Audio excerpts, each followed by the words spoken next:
Sekarang sampean saya tanya, menurut Anda semua orang kena hisab enggak? Enggak, sampean jawab saja. Menurut Anda ketika di mahsyar semua orang kena hisab apa enggak?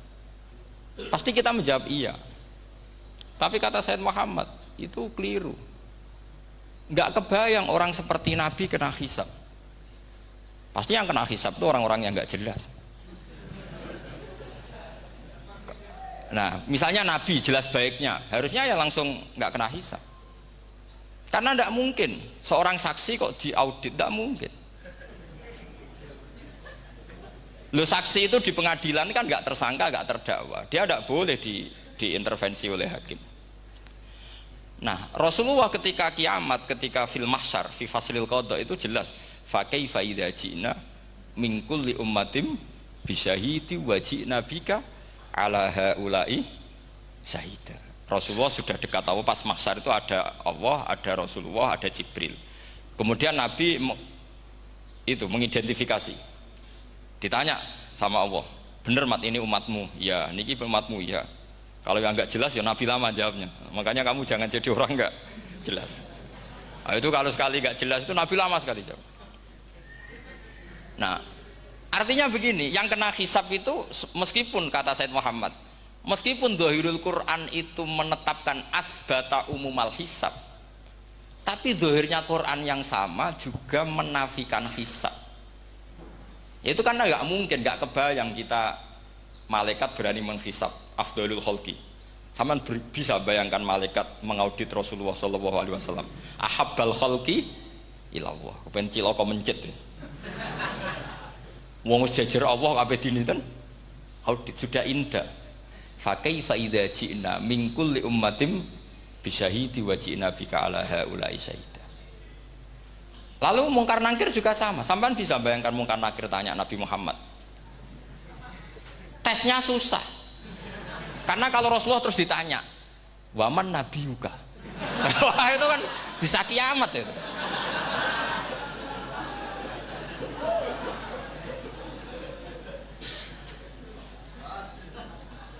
Faham ya? Makanya kata Sayyid Muhammad, ini kan teman-teman tanya, piye carane alim tafsirnya saja, sarannya satu hafal Quran, dua hafal Sahih Muslim, tiga semua orang sudah mati, tinggal kamu yang alim. Nah, itu, oh itu mesti aman itu.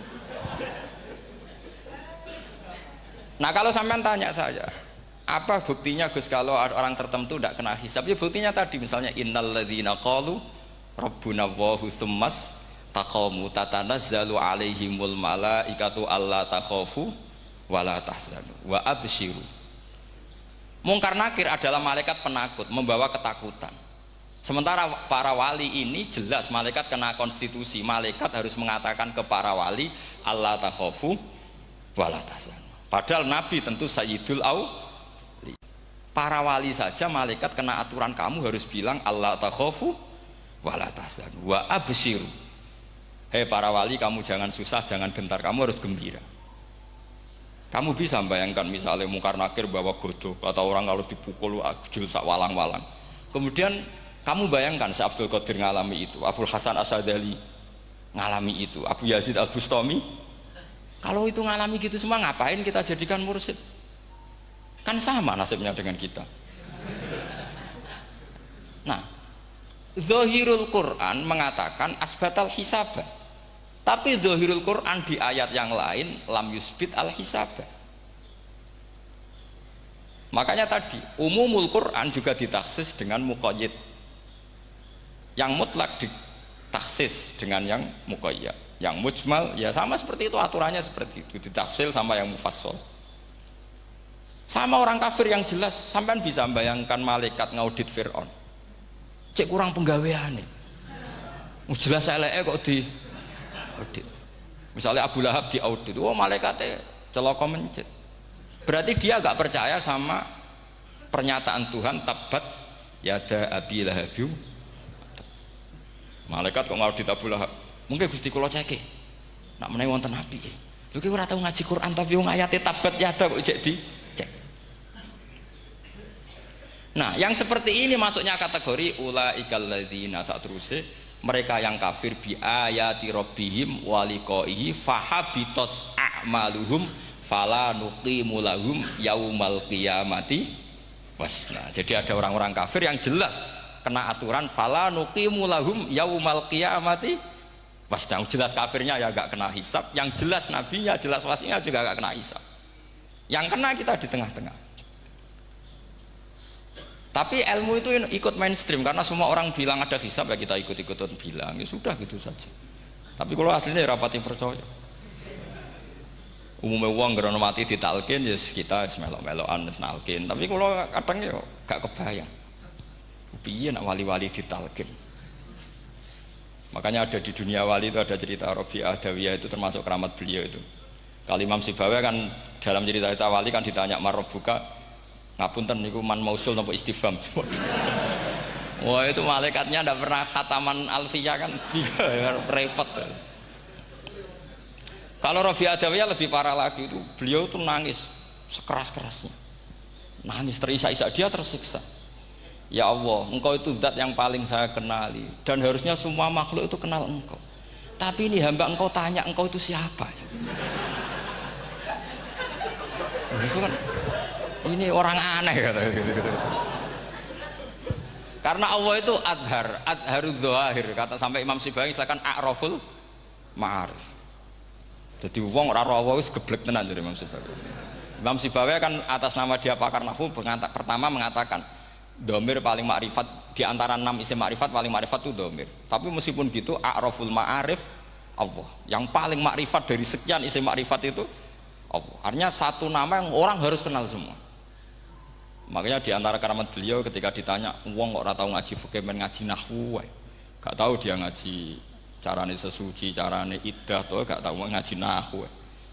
Terus dia tanya bima fa'ala rabbuka. Lalu Allah memperlakukan kamu gimana? Terus kata Imam Sibawi ghafaroli, Allah mengampuni saya karena saya orang yang mengatakan Allahu a'raful ma'arif. Ini penting kalau aturakan. Jadi makanya kalau sampean tanya caranya ilmu alim gimana, ya satu tadi, kalau sampean masih banyak orang hidup, syaratnya kamu harus hafal Quran, hafal hadis, hafal sekian ribu hadis, hafal sekian ulumul Quran. Itu kalau masih banyak orang hidup. Kalau sudah kamu sendiri hidup, ya sudah, pokoknya isokulhu ya salim sendiri kan, nggak ada saingannya itu. Makanya kata Sayyid Muhammad, beliau mengatakan kita meyakini umumal hisab ya berdasar dzahiril Quran, kita menafikan umumal hisab bahwa hisab hanya yahtassul liqaumin duna qaumin juga berdasar dzahiril Quran. Kita percaya semua mayat ditanya mungkar nangkir ya berdasar dzahiril ahadis. Kita tidak mengumumkan teks ini juga berdasar dzahiril ahadis. Karena malaikat mungkar nangkir juga malaikat. Berarti dia kena aturan kalau ketemu para wali Allah takhafu wala tahzan. Faham sih kalau maksudnya? Ini penting kalau aturakan. Jadi makanya aspek sampean bisa memulai kalau ingin jadi orang alim tafsir bisa mulai dari yang mudah saja, yang fikih saja. Makanya kata Imam Ghazali, kenapa Mu'tazilah jadi segoblok itu? Karena dia tertipu oleh umumatul Quran, oleh tek-tek umum. Dia tidak tahu mukhassisnya. Padahal setiap ayat umum itu pasti ada mukhassis. Misalnya begini ya, kalau kamu maknanya fikih saja, contoh yang paling mudah familiar itu fikih ya. Misalnya kita ngaji Quran, wal mutallaqatu yatarabbasna bi anfusihinna salasata quru. Kalau orang dicerai, itu iddahnya itu 3 kali masa nopo suci.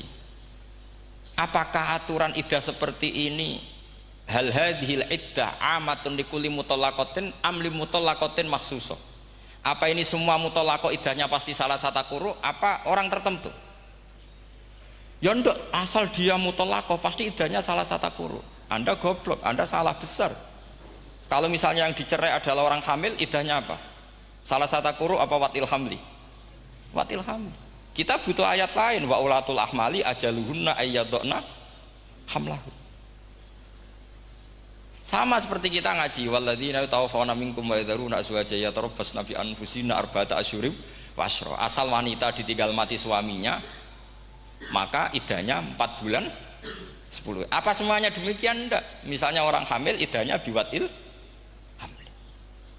Artinya kalau Anda tertipu umumatil Quran, berarti Anda sama dengan menghukumi orang ditolak semua iddahnya salah satu Sama misalnya orang sekarang dalil-dalil wa may yatawallahum minkum fa innahu minhum. Kalau berkawan orang kafir, maka dia menjadi kafir. Itu kan fatal. Semua nabi ya berkawan orang kafir. Karena dakwahnya memang sama orang kafir. Lo coba, andai kan sampean hafal Quran, itu sama teori itu tuh mungkin menyedihkan. Coba istilahnya Quran, wadhkur akho'at wa ila adin akhawum huda wa ila samuda akhawum. Terus semua umatnya yang kafir disebut akhawum. Akhaw itu artinya apa? Saudara. Mereka ya berkawan sama orang kafir. Makanya butuh analisis fikih untuk maknani wa may yatawallahu minkum fa innahu. Setelah dianalisis fikih, ternyata semua nabi diistilahkan wa ila madyan akhahum syuaiba wa ila adin akhahum huda. Akhaw itu artinya apa? Saudara. Kalau sama tanya, lalu logikanya gimana? Kata kitab-kitab kan wa in kana dasarin fajanibhu suratan. Kalau ada teman buruk, jauhi. Kalau teman baik, temani. Kalau cara usul fikih gampang. Kancanan maling dosa, wong kok kancane maling. Tapi nak dakwai maling. Apik kan? Aku ora ngancani kok dakwai dandani, selesai kan? Ngancani maling elek, nak dakwai maling. Apik. Demenan rondo elek, nak didik apik kan, itu seperti itu. Nah, ini penting kalau aturaken. Nah di sini ini makanya NU itu punya sejarah panjang, banyak wali-wali yang jadab, yang coro zahir itu kancanan wong fasik-fasik. Orang syariat bingung, ini wali kok berteman orang fasik. Ya kalau kamu bahasakan teman ya masalah, kalau kamu bahasakan ini binaan. Enggak, sama jawab saja, kalau dibahasakan teman masalah enggak masalah kan, tapi kalau dibahasakan itu binaan. Selesai kan? Sama, Nabi berkawan orang kafir itu enggak karena berkawan, itu binaan Nabi. Memang Nabi itu jadi Nabi, objeknya adalah mengislamkan orang kafir.